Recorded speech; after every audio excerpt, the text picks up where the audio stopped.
और बुलेटिन की शुरुआत करते हैं अभी की बड़ी खबर के साथ। अक़वाम मुत्तहिदा इंसानी हुकूक काउंसिल के 52वें सेशन में कश्मीरी उमंगों की नई आवाजों ने शिरकत की।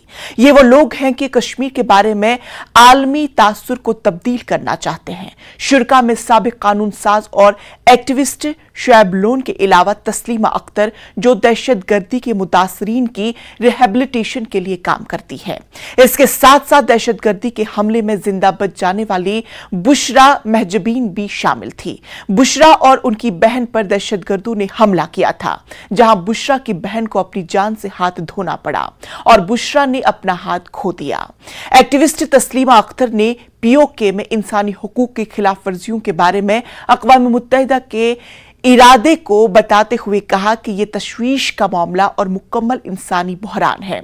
शुएब लोन ने unhrc को बताया कि इस बॉर्डर मिलिटेंसी से मुतासिर होने वाले लोग अपने तजुर्बात को शेयर करने के लिए बाहर आए हैं, लेकिन खित्ते को हाइबर जंग के मसाइल का सामना है। दहशतगर्दी के हमले में जिंदा बच जाने वाली बुशरा ने अक़वाम मुत्तहिदा की इंसानी हुकूक काउंसिल में अपनी कहानी शेयर की। उन्होंने बताया कि किस तरह पाकिस्तान से सरहद पार दहशतगर्दी ने उनकी जिंदगी को मुतासिर किया। Urgent and dire, we have to come together today to address one of the most pressing issues in South Asia: the grave and ongoing human rights violations in Pakistan, Kashmir, and Balochistan. These atrocities are not just a matter of concern; they are a full-blown humanitarian crisis that requires our immediate attention and intervention. Needless to say, terrorism in Pakistan is not a new phenomenon.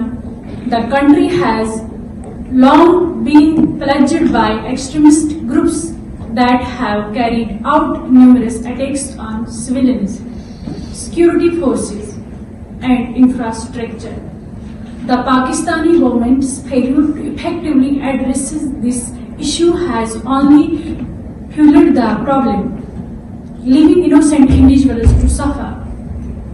The situation in Balochistan especially is nothing short of humanitarian crisis, with the Baloch people facing unimaginable levels of violence and torture at the hands of Pakistani government. For far too long, the government of Pakistan has engaged in a systematic campaign of repression and terror against the Baloch people. Extrajudicial killings, enforced disappearances, torture, and arbitrary arrests have become the norm in the region, with no accountability or justice for the victims. The terrorist activities of Pakistan have caused immense harm and destruction not just within its own borders, but also beyond them. The Pakistani government support for region cross-border terrorist groups in Kashmir has resulted in significant destabilization in the region.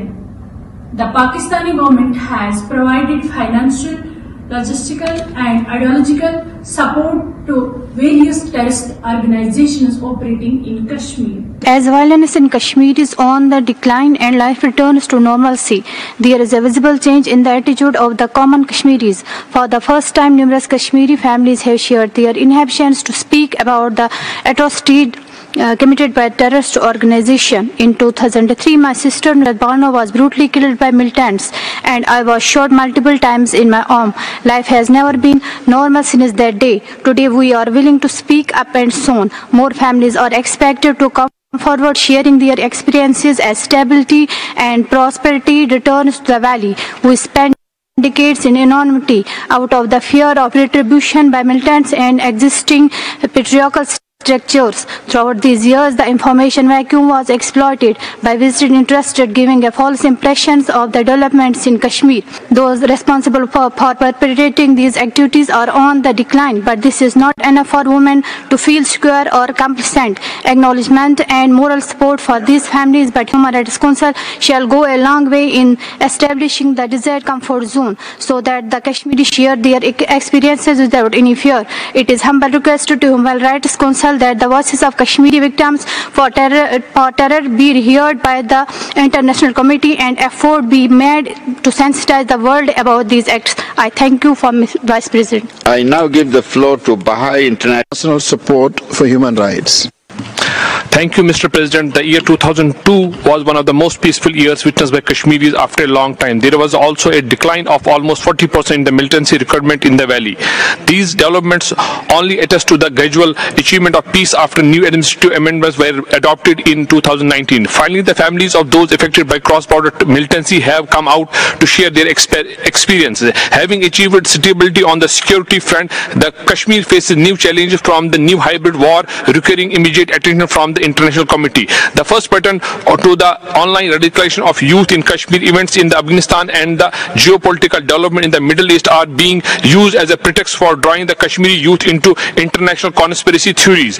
These efforts are being undertaken to bolster recruitment that have reached all-time low. The propaganda is mainly spread through a multitude of social media applications which are difficult to trace. The second recent development concerns a report of state-sponsored efforts in destabilizing Kashmir that have taken a more dangerous international dimension, wherein attempts are being made to radicalize youth in Britain in the name of the Kashmir. A UK government report on radicalization have highlighted the role of sponsored clerks in fanning extremism sentiments and linking Kashmir with other regional faults, lying in their outreach effort to the South Asian diaspora in Britain. Such methods are a result of an inability to influence the Kashmiris directly. This should be brought to the Council attention to familiarize the honourable member with at least efforts.